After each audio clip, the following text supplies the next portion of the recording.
안녕하세요. 반갑습니다. 제가 이 토지 개발 과정을 책을 쓴 것이 전부 다 네 권이거든요. 네 권인데, 토지 개발 1은 땅을 쓰기 위해서 내가 어떤 필요 목적이 있어서 살 때에 필요한 땅은 전부 다 규제가 있기 때문에 내가 필요한 목적대로 사용할 수 있는지 규제를 보는 법이고, 그리고 그 부족한 그 규제를 내가 어떻게 고쳐서 허가를 받을 수 있는가 하는 과정에 대한 것이 토지개발 1입니다. 오늘 강의할 것은 토지개발 2인데, 토지 개발을 한다는 얘기는 어떤 땅에 건물을 짓기 위해서 기반시설을 만들어 놓는 것을 우리가 토지 개발이라고 얘기하는 겁니다. 개발한다는 얘기는 건물을 짓기 위해서 만드는 준비하는 과정이 개발인데, 오늘은 건물을 짓기 위해서 준비가 다 끝난 다음에 건물을 짓고 관리를 하고 멸시를 하고 용도 변경을 하고 무허가를 양성하고 무허가 건물을 팔고 사고, 이러한 것에 대한 내용입니다. 요제 내용을 보면, 제가 보면 파트 1이 산지 전용, 파트 2가 농지 전용, 파트 3가 배관과 개발 이익 환수, 네 번째가 음료 기지권 소멸시키는 것과 다섯 번째가 건축 허가를 받기 위해서 개발하기 위한 것을 설명을 드리고, 여섯 번째는 건축 허가를 받고 개발행 허가를 받고 착공 신고를 하고 그랬을 때 우리가 무슨 과정이 필요한가를 보고, 일곱 번째는 건물을 다 짓고 난 다음에 짓고 사용할 때 관리하는 거와 맨 마지막에 멸시를 할 때까지 그 과정에 대한 것을 설명을 드리는 겁니다. 그래서 오늘 교재가 전부 다 파트 1에서부터 파트 7까지 이렇게 있습니다. 제일 먼저 산지 전용 허가입니다. 산지는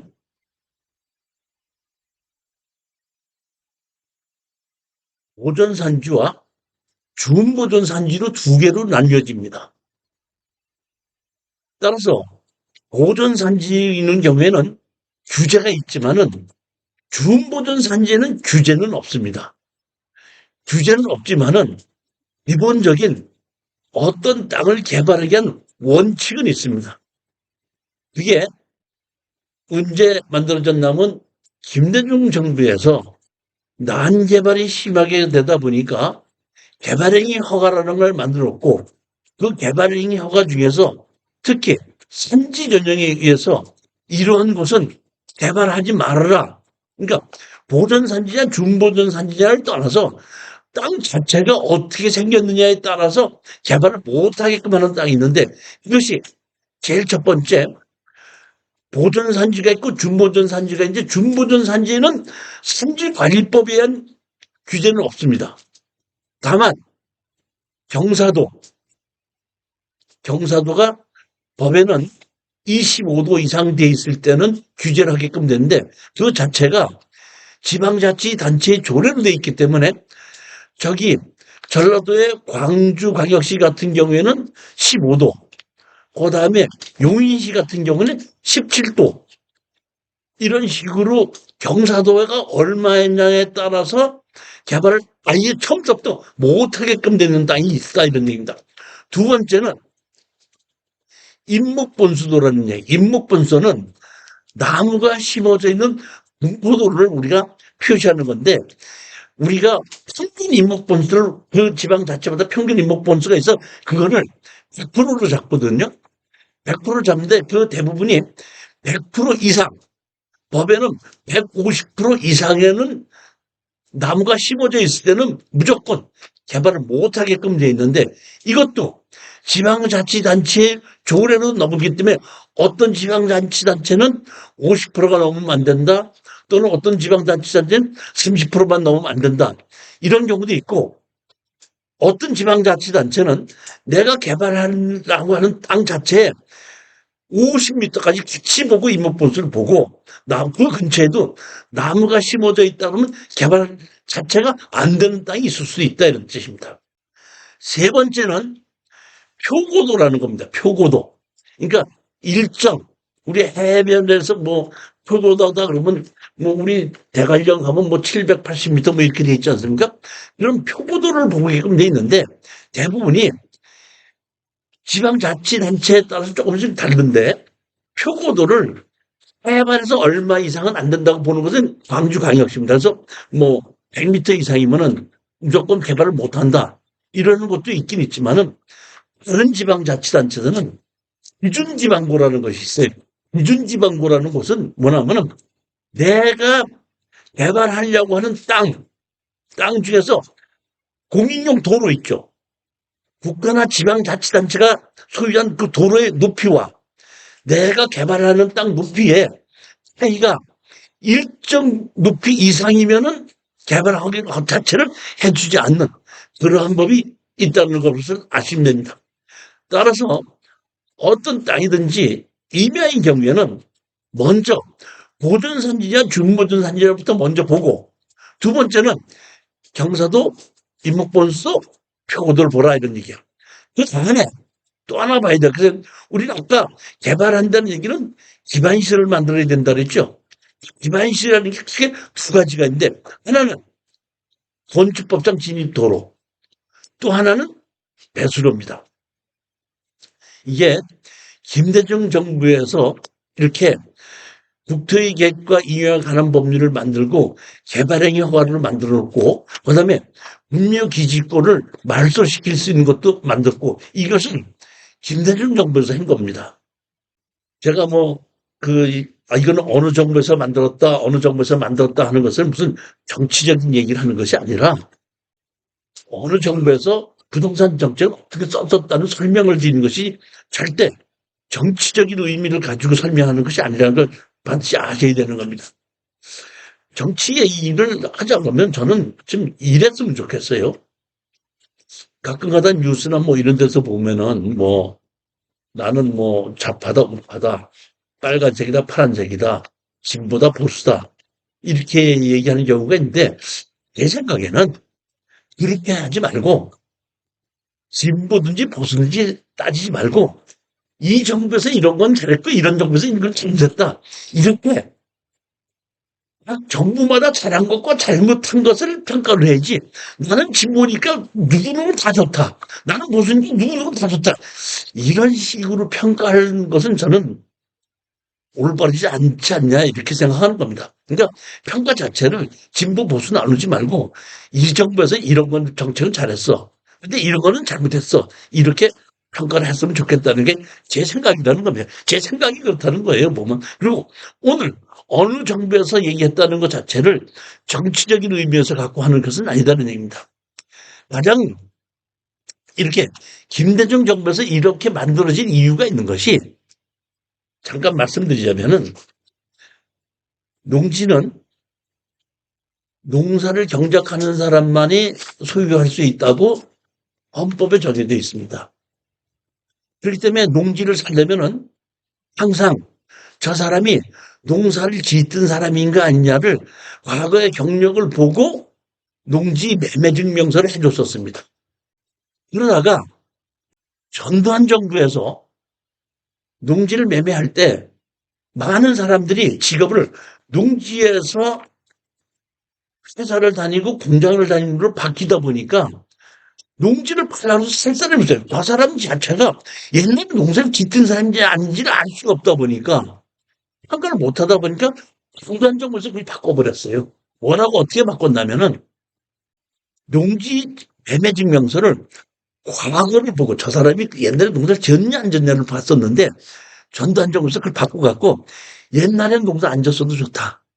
지금 네가 농지를 쓰면서 농사를 짓겠다고 약속하면 농지 매매를 쓸 수 있게끔 해주겠다. 이렇게 농지법을 바꿨단 말이에요.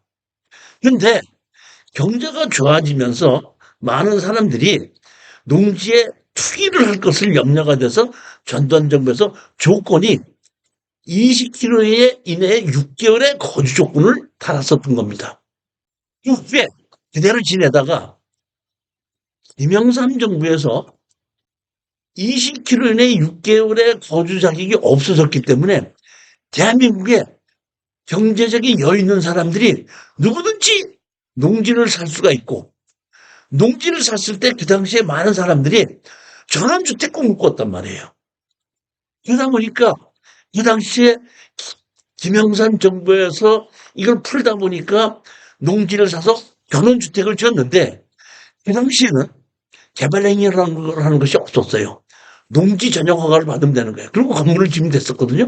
그렇기 때문에 기반시설이 만들어지지 않아도, 기반시설이 만들어지지 않았다는 얘기는 건축 허가를 받고서 도로는 있어야 되는데, 건축 허가를 낼 때 배수로를 보지 않고 허가를 내줬어요. 집이 도로만 있으면은. 그러다 보니까 많은 사람들이 전원주택을 지었는데 배수로를 연결시키려면 한 100m, 200m 가다 보니까 연결을 안 시키는 거야. 그리고 그냥 배수로를 밑에다가 버려버리다 보니까 그 당시에 김영삼 정부 때 집을 농지 전용 허가를 받아서 집을 졌을 때에 배수로가 논밭으로 흘러드는 경우가 엄청나게 많아졌었습니다. 이때 그 다음 정부가 김대중 정부인데 이거는 안 되겠다. 우리 경제가 올라가면서 대한민국의 땅을 어느 정도 보존해야 되겠다 싶은 생각에 예전에는 도시지역과 비도시지역을 따라서 도시계획법과 국토이용관리법인데 두 개를 합쳐서 국토계획과 이용해가는 법률로 바꾸고 그다음에 개발행위 허가라는 걸 만들어가지고 기반시설을 만들어 놓은 조건을 만들었던 겁니다. 그다음에 온통 문묘기지권 때문에 산소가 있는 땅을 아무것도 못하다 보니까 이건 안 된다. 이 산소도 없애야 되겠다 해서 김대중 정부에서 문묘기지권을 없앨 수 있는 법을 만들었던 겁니다. 즉 이 얘기는 뭐냐면 김대중 정부에서 부동산을 관리하는 모든 법이 새롭게 태어난 겁니다. 맨 처음에는 박정희 정부에서 만들어서 쭉 사용해 오다가 김대중 정부에서 새롭게 태어난 것이다 이렇게 보시면 됩니다. 오늘 김대중 정부에서 만들었던 개발행위 허가, 그 다음에 분묘기지권 멸시하는 방법, 여기에 대해서 자세히 설명을 드리도록 하겠습니다. 자, 선지 전형을 받고 농지 전형을 받아서 건물을 짓는데 우리 일반인들은 조금 착각하시는 것이 있습니다. 내가 선지 전형 받고 농지 전형 허가를 받으려면 토목설계사무소에다 맡기죠. 그러면 토목설계사무소 500만 원 주십시오, 600만 원 주십시오 하면 계약을 하면은 대부분 사람들은 토목설계사무소나 건축설계사무소에서 허가를 받아주는 걸로 생각해요. 그러니까 내가 맡겼으니까 당연히 허가 받아주지 않고 허가 안 받아주면 네가 잘못되는 거 아니냐 이런 생각을 가질 수 있는데 토목설계사무소나 건축설계에서 허가를 받아주는 것이 아닙니다. 허가를 받기 위해서 제출하는 서류가 있는데 제출하는 서류를 만들어주는 겁니다. 제출하는 서류를 만들어달라고 부탁을 하는 겁니다. 허가는 건축설계사무소나 토목설계사무소에서 내주는 것이 아니라 서류를 대신 제출해주고 허가 자체는 관공서에서 내주는 겁니다. 그러면 예를 들어서 이 서류를 토목설계사무소나 건축설계사무소에 맡기지 않고 내가 더 만들어도 되지 않겠느냐, 돈 안 들어갈 수 있지 않겠냐 이런 생각을 할 수 있는데 그렇지가 않습니다. 왜냐하면 제출하는 서류에 경사도가 들어가야 되죠. 그 경사도가 얼마 됐다는 것은 대한민국에서 자격증 있는 사람이 여기가 경사도가 몇 도다 하는 것이 보다는 싶어서 등장이 됩니다. 아까 제가 인목본수다라고 그랬죠.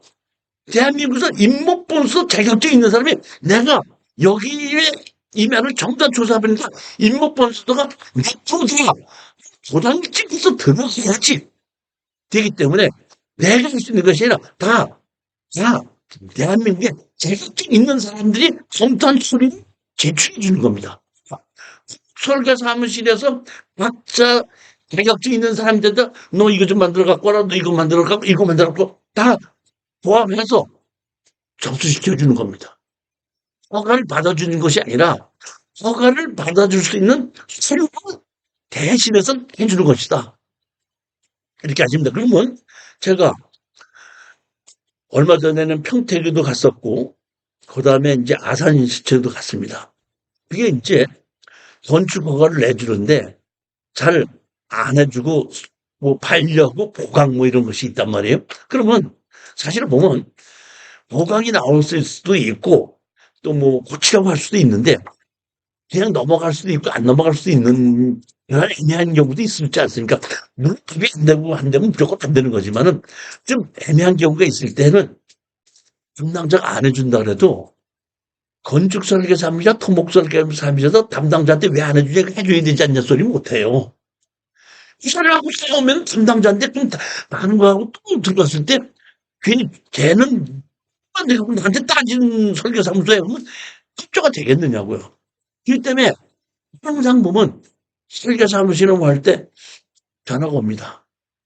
저한테 이거는 지금 가서 건축주 입장에서 한번 좀 얘기를 해봐 주십시오. 뭐뭐뭐 얘기를.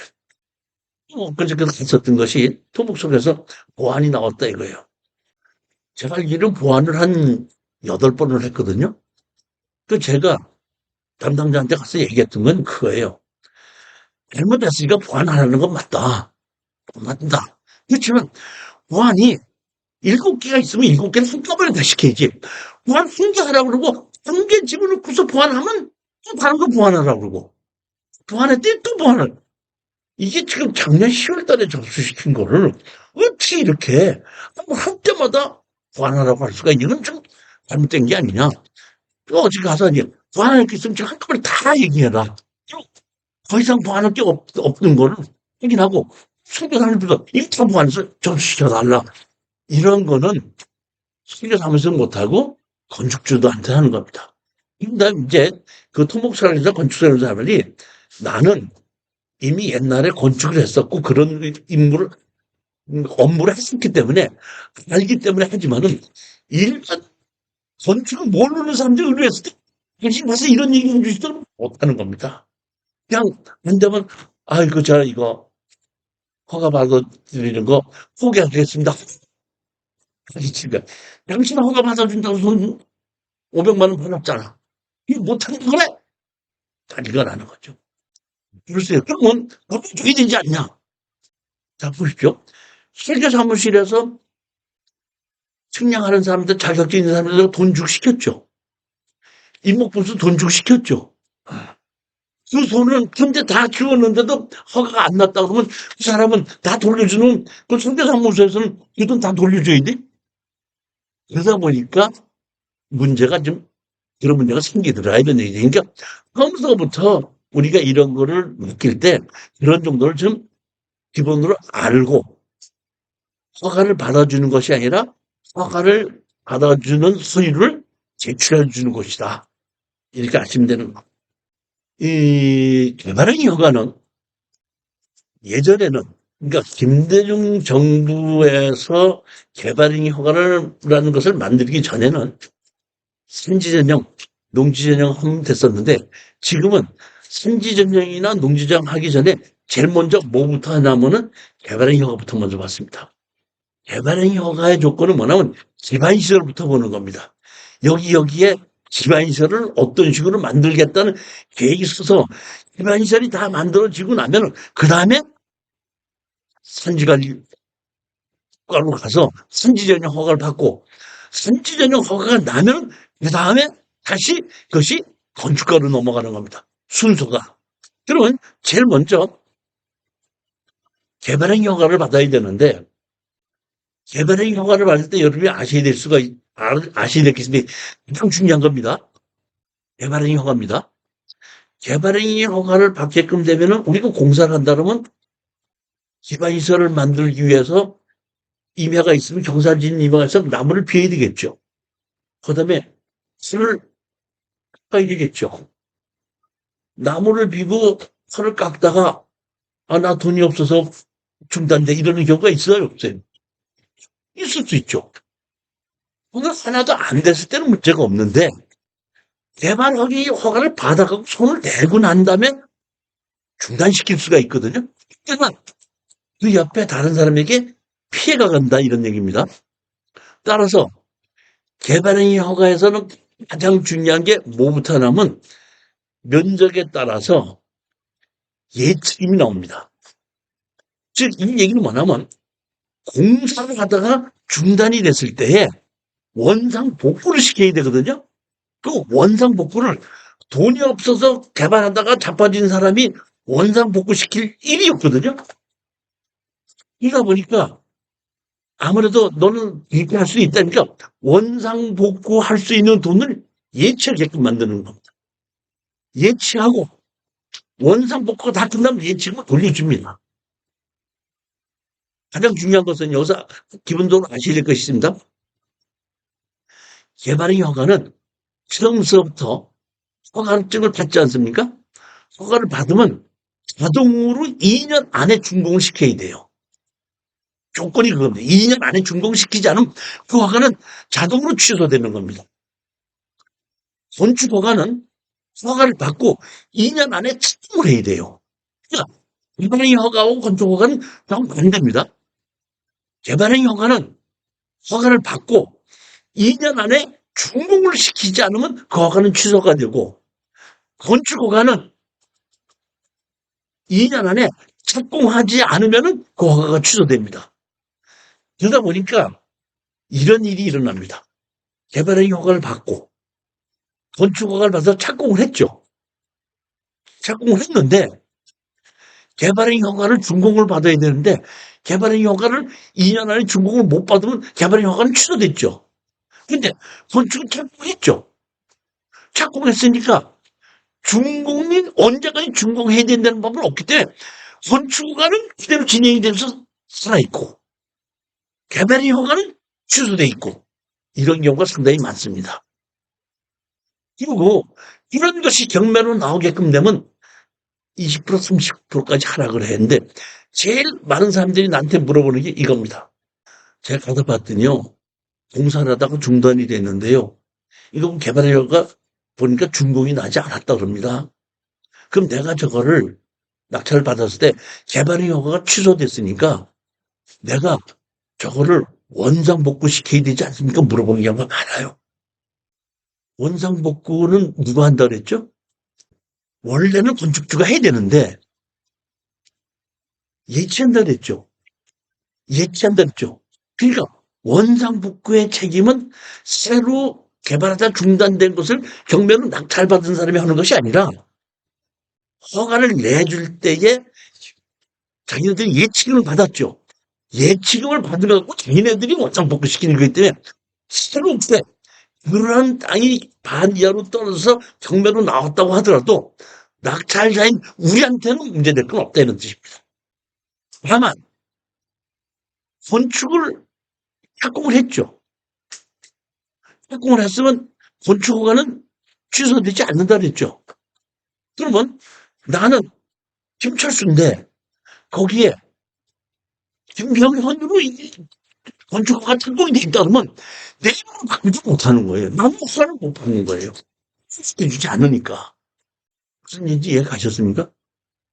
이제 그렇게 했을 때에 그거를 내가 내 이름으로 어떤 식으로 바꿀 수 있고 어떤 식으로 건축주 명예 변경을 한다는 것은 이제 앞으로 나오겠지만은 그러한 과정이라는 거 기본적인 원칙을 알아야 된다는 얘기입니다. 이게 개발의 허가 그러니까 제가 개발의 허가 처음에는 허가를 받을 수 있는 땅이냐 규제가 뭐가 있는 땅이냐는 보는 거고 지금은 직접 그걸 직접 얘기를 하는 겁니다.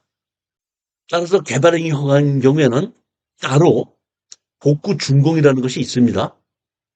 건축 준공이 아니라 개발 허가 준공. 즉, 이 얘기는 뭐냐면, 자, 보십시오. 땅 경사가 이렇게 졌죠. 내가 털을 깎았죠. 털을 깎았으면 여기 축대를 쌀 수도 있고, 뒤에 흙을 무너지려고 옹벽을 친다고 설계를 다 지분을 갖고 허가를 받는 거 아니에요. 그러면 이런 걸 보고 덕지목구라고 얘기하는 겁니다. 건축 준공이 아니라 나 개발행 허가 준공을 내주십시오. 하게끔 되면 도면대로 옹벽을 다 텄는지 축지를 다 쌌는지 다 보고 준공을 서를 내주면은 개발행 허가가 준공이 나는 겁니다. 따라서 우리는 이렇게 건물을 짓고 개발하다 중단이 됐을 때는 제일 먼저 알아봐야 될 것이 저것이 개발행 허가 준공이 났습니까? 안 났습니까? 허가는 언제 받았습니까? 그 다음에 언제까지 하지 않으면 그것이 취소됩니까? 이런 거를 우리가 먼저 볼 줄 알아야 되는 건데 그 고르는 방법을 요 실전 사례에서 나오게끔 됩니다. 이런 내용을 설명을 드리는 겁니다. 자, 한번 순서를 보시겠습니다. 여기 보시면 제일 먼저 지목이 임야인데 예전에는 그러면 쉽게 얘기해서 김대중 정부 전에서 내가 수치를 토목공사를 해서 지목을 대지로 만들어 놓고 건물을 지을 수 있게끔 해줬었는데 김대중 정부 이후는 그게 안 됩니다. 어디만 하면 건축법에 이렇게 되어 있습니다. 어떤 땅이든지 건물을 지으려면은 건폐율과 용적률을 적용한다 이렇게 되어 있습니다. 그래서 결정하고 어떤 용도로 짓는가를 결정하는 건데 그걸 하려면 뭘 하냐면 반드시 건폐율과 용적률은 대지에 하나야 적용한다 이렇게 되어 있습니다. 그러니까 대지가 아니면 예전에는 건축을 못했기 때문에 임야를 농지를 제일 먼저 대지로 바꿔놓고 그 다음에 대지로 바꿔놓은 다음에 건물을 신청했었습니다. 이랬는데 지금은 바뀌었습니다. 그렇지 않고 지목이 임야잖아요. 임야에다가 그대로 건축허가를 신청하는 겁니다. 그러면 건축허가를 신청하면은 개발인 허가 때 네가 건물을 허가를 신청했을 때 대지를 어디만큼을 얼마큼을 사용하겠느냐 하고 측량해서 지정을 하게끔 됩니다. 예를 들어서 내가 임야가 500평이 됐는데 내가 여기 땅 중에서 200평만 사용해서 건물을 짓겠습니다 하게끔 되면 200평만을 경계로 해가지고 거기를 개발행위 허가를 내주고 그다음에 개발행위 허가를 아까 말씀드렸죠.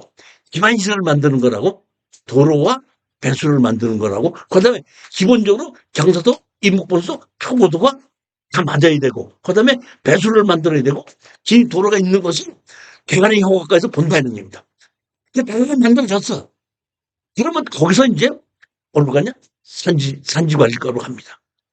산지관리과에서 보전산지냐 중보전산지냐에 따라서 거기에 산지법에 의해서 어떤 건물을 지을 수 있는지 적합한가를 보고 그다음에 대체산림 조성비 내라고 하고 그다음에 이것이 다 끝이 나고 나면은 그다음에 언론에 건축가로 갑니다. 건축가로 가서 진입도를 뭐 다 확인이 됐지 않습니까? 그러면 건축허가를 내준 겁니다. 아직 대지로 바뀌지 않고 임야인데 여기를 내가 지어서 대지로 바꾸고 건물을 짓겠습니다만 들어가는 겁니다. 그러면 그 다음에 뭐예요? 보게끔 되면 아까 얘기했듯이 뭐가 있죠? 복구 준공이라고 그랬죠. 형질 변경 준공이에요. 그 보면 예치금 아까 예치금이 있어야 된다 그랬죠? 예치금하고 준공을 하게끔 되면 하자보증금 예치하고 이렇게 되게끔 되면 지목은 아직 임야인데 건축허가는 나 있고 물론 어떤 건물을 짓는 것도 다 있고 건축주 서명의가 돼 있는 겁니다. 아직 지목은 대지가 아닙니다. 이런 걸 보고 우리가 뭐라 하냐면 대지화됐다고 그러죠. 그러니까 대부분 땅을 분양하는 사람들은 내 이름으로 건축허가 받는 것이 아니라 누구든지 이거를 써서 건물을 질서하면 따라 이 대지화된 땅을 분양을 하는 겁니다. 건축은 허가가 나 있습니다. 예를 들어서 전원주택으로 건물이 30평이 되게끔 허가가 나 있는 거예요. 그 땅을 우리는 매도하는 겁니다. 매도를 할 때 땅만 매도하는 것뿐만이 아니라 여기에 보면 건축허가가 났지 않습니까? 건축허가가 홍길동으로 났다 그러면 그 홍길동 허가를 냈다가 땅을 사는 사람이 순자가 만약에 그러면 건축허가서는 순자로 바꿔주는 겁니다. 그러니까 땅도 매도를 하고 그 지상에 있는 건축허가서도 같이 매도를 하는 겁니다. 사는 사람이. 그러면 건축허가도 명의 변경해서 매입을 하고 땅도 매입을 했지 않습니까? 근데 사는 사람하고 처음에 건축 설계한 사람하고는 사람이 다르다 보니까 나는 2층 지고 싶은데 1층으로 해놓고 할 수 있지 않습니까? 그리고 나는 창고를 짓고 싶은데 주택으로 해놓을 수도 있고. 그러면 그걸 사서 뭐냐면 용도 변경.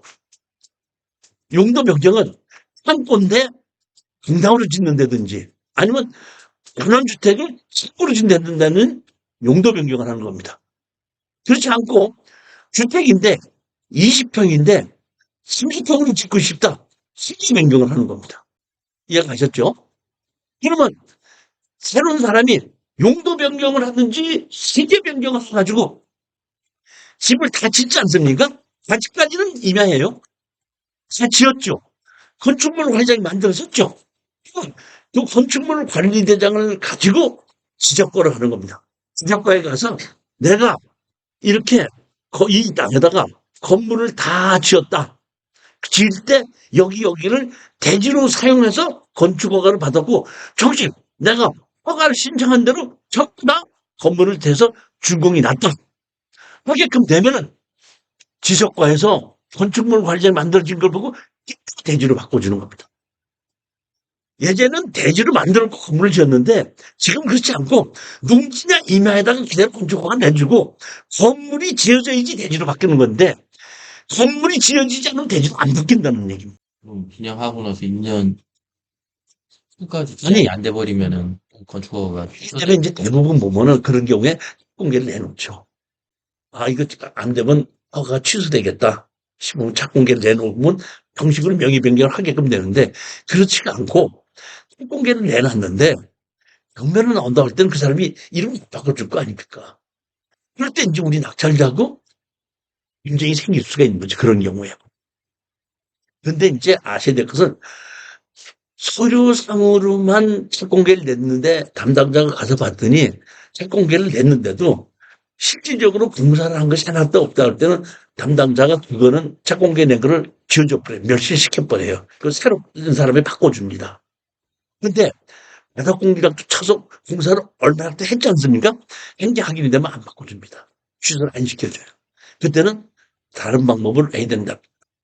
자, 정확하게 다시 말씀드리면은 대지로 만들어 놓고 건물을 짓는 것이 아니라 농지나 임야에다가 그대로 건축허가를 받고 건물을 다 짓고 나면은 준공이 되면은 대지로 바꿔준다 이런 얘기입니다. 거의 받겠다 이런 얘기입니다. 지금 보면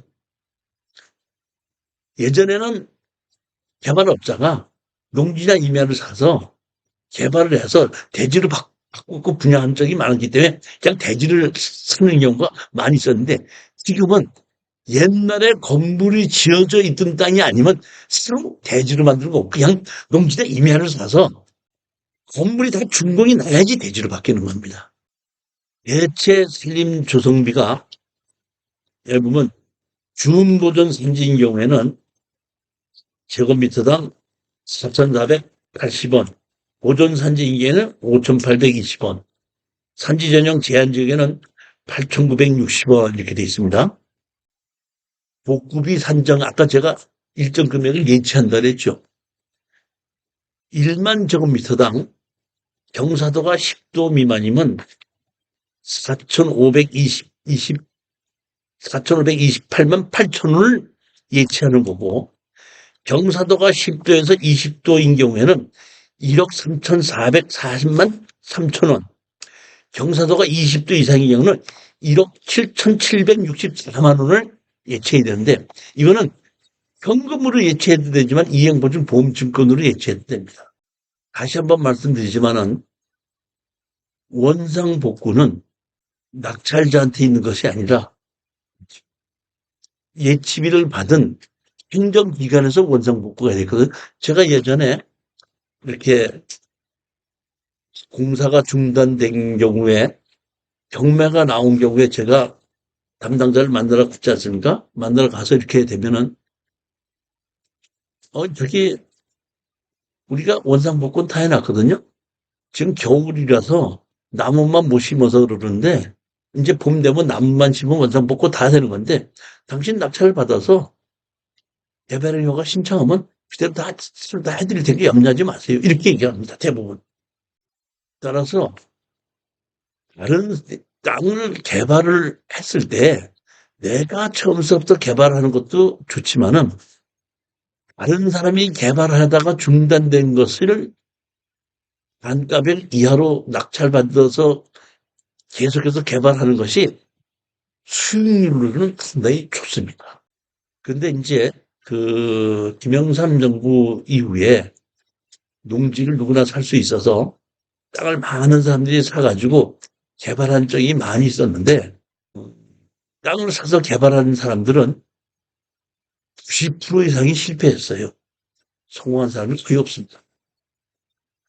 그 얘기는 개발인허가 받는데 한 1, 2년 걸리고 공사를 해야 되고 분양을 해도 바로 1, 2년 내에 팔리지가 않거든요. 그러니까 자기가 옛날부터 갖고 있던 땅인 경우에는 내가 대출받을 게 없고 뭐 없으니까 그냥 내가 있는 돈 갖고 개발인허가 받아서 팔려도 좋고 안 팔려도 좋다 보니까 그런 사람들은 실패할 일이 없어요. 근데 저 옆에 100만 원가? 근데 여기 임야가 30만 원 나왔어?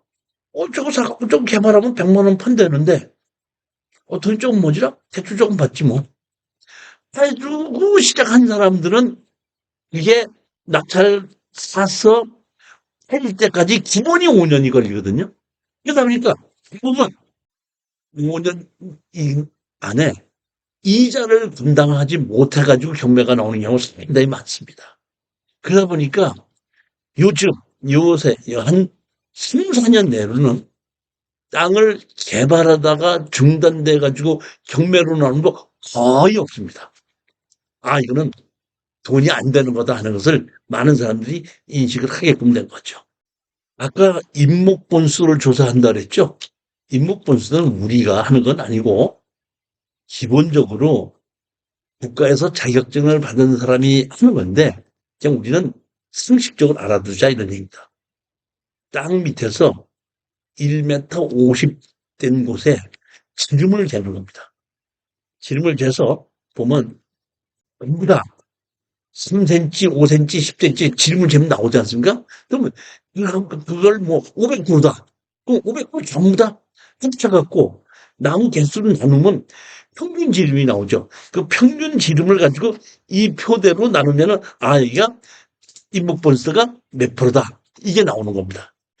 이거는 여러분들이 아실 필요도 없고 알려고 할 필요도 없어요. 그냥 내가 가서 쓰려고 하는 땅이 있는데 나무가 너무 많네. 그럼 저건 인목본수 때문에 내가 개발의 효과를 받지 못하네. 중부전산지라고 해도 인목본수가 일정 넘어가면은 개발할 리가 없으니까 내가 개발하지 못하는구나. 예전에 제가 토지개발 강의를 하니까 쉬는 시간에 한 여자분이 교수님, 제가 이 강의를 듣기 전에 제가 예전에 돈이 있어서 이걸 하나 사놨는데 이 땅은 어떤가 한번 보십시오 하고 봤더니 개발할 수 없는 땅이거든요. 개발할 수 없는 땅은 건물을 못 짓는다 이런 뜻입니다. 건물을 못 짓는 땅은 뭘 해야 되죠? 농사 지어야 되죠. 농사는 땅에다 짓는 거예요? 흙에다 짓는 거예요?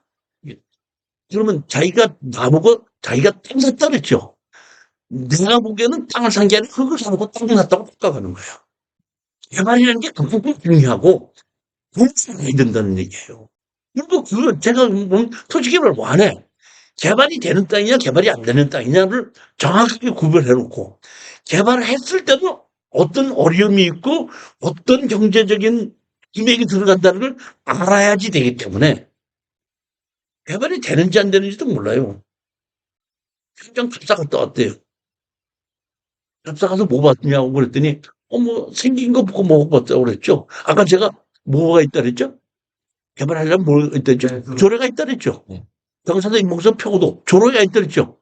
그렇지 않습니까? 그 다음에 배수로가 있는지 없는지 이런 걸 다 봐야 되는데 그런 거 안 보고 답사 갔다 왔대. 답사 가서 뭐 봤어요? 뭐 봤대? 본인은 답사 갔다 왔는데 저는 소풍 갔다 와서 갔다 오고 팍팍하는 거예요. 내가 어떤 땅을 볼 때는 내가 오늘 여기 답사를 가서 뭘 봐야 되겠다. 도로는 어떤 식으로 만들고 배수는 어떻게 되고 그렇지 않습니까? 그 다음에 인목번수는 어떻게 되고 경사도는 어떻게 되고 주변의 편의시설은 어떻게 되고 이런 거 다 같이 봐야 될 거 아닙니까? 그거 안 보고 그냥 가서 뭘 봐야 되는지 모르고 가서 보고 했다고 설명 소리 친다 이런 얘기예요. 그런 실수를 하지 말자 이런 얘기입니다. 진짜 가까운 게 뭐냐면 땅을 산 데는 몇 천만 원, 몇 억은 잘 지면서 그런 거를 보려면 오늘 5만 원 내고 들어라. 이거 5만 원 아까서 들어요. 아까서 못 들어? 유튜브로도 들어도 돼요. 그만큼 그런 땅을 사고 부동산을 내가 몇 천만 원 투자하고 몇 억을 투자하기 위해서는 사전 지식을 잘 해놓고 검토를 해보고 현장도 가서 내가 갔을 때 뭘 봐야 되는지 다 알고 여기는 조례는 어떻고 법은 어떻게 돼 있고 기간이 있으면 내가 어떻게 해야 되겠고 이런 걸 다 준비하고 가서 보고 해도 되겠다 안 되겠다 이런 판단을 할 줄 알아야 된다 그런 얘기. 그만큼 중요한 거예요. 경사도 측정법 이건 뭐 우리가 내가 경사도 재는 일은 없죠. 토목 설계사무소에 재는 거 아닙니까? 가서 토목사무소에 이렇게 물어보면은 여기는 경사도 때문에 안 됩니다 이렇게 나오는데 그게 뭐냐면 지방자치단체에서 항공사진으로 경사가 얼마라는 걸 토목서는 다 나눠줘요. 저한테도 이렇게 보면 이게 어떻게 될 겁니까? 그러면 이거 보십시오. 이게 여기서부터 여기까지가 이게 지방자치단체에서 항공사진 찍어준 건데요. 요 콘타에서부터 요 콘타까지가 1cm 이상 넘어가면 여기 안 되는 겁니다. 우리 지방자치단체는 금방 알아요. 그러니까 이런 걸 확인도 한번 해봐야 된다. 이런 경사도, 인목번수도, 표고도. 표고도는 뭐라 했죠? 기준지방부에서 내 땅의 높이 차이가 얼만큼 나느냐. 그러니까 뭐냐면 도로를 만들어야 되는데 기준지방부가 내 땅의 차이가 많으면 도로가 경사가 되는 거 아니에요. 그렇기 때문에 이런 것 자체는 기준지방부를 보고 나무가 심어진 인목 본수를 보고 그다음에 경사도를 보고 이렇게 해서 개발의 허가를 내줄 것이냐 안 해줄 것이냐고 판단한다는 얘기. 예전에 화성에 임야가 양값으로 떨어진 게 있더라고요. 공장이나 창고를 저도 갤 만큼 이게 넓은 땅은 아니지만은 그래도 한 380평? 이런 정도쯤 되더라고요. 현장 답사를 가봤더니 6m 도로가 옆에 있는데 지목이 임야인데 소나무가 이만한 것이 내가 보기엔 한 30년 이상 된 것이 심어져 있더라고. 근데 내가 사진을 찍었어요. 한만 봐도 경사도는 문제가 없는데 소나무가 한 30년생이 몇십 그루 있는 걸 보니까 인목부수도 때문에 수저히 내가 보기에는 건축허가가 안 날 수도 있겠더라고. 그래서 사진을 찍어가지고 이제 화성 그 당시 군입니다. 군청 앞에 토목설계 사무실에 가서 내가 사진을 이렇게 보여주면서 이게 인목부수 때문에 이게 개발이 허가가 날 것 같습니까? 하고 물어봤습니다. 그때 그 사람이 이렇게 보더니 땅 다 보더니 이거 380평이네요. 이거요. 뭘 지실 건데요? 아니 난 주택이라도 하나 짓까 해서요. 전원주택을 짓까 해서 그럼요. 200평 미만만 전용 허가를 하면은 인목분수도 보지 않습니다. 공사도 보지 않습니다. 그러니까 380평 땅 중에서 이거를 쓰셔서 200평만 미만으로만 전용 허가를 개발의 허가를 신청해서 건축 허가를 신청하신다면 이 인목번수하고 문제가 없으니까 허가를 받을 수 있습니다. 하고 이때 그 토목 설계 사무실에서 가르쳐 주더라고. 그래서 제가 배터리 산지전력 허가에 따른 적용되는 기준이 보게끔 되면 여기 뭐냐면 660제곱미터 이상. 그러니까 660제곱미터까지는 임목본서나 경사도를 보지 않고 해준다 이런 뜻입니다. 그러니까 경사도나 임목본서가 문제가 될 때는 내가 많이 하지 않고 개발을 많이 하지 않고 200평 미만만 해야 되겠다. 이런 식으로 해서 신청하시는 해도 된다. 이런 걸 보시면 됩니다.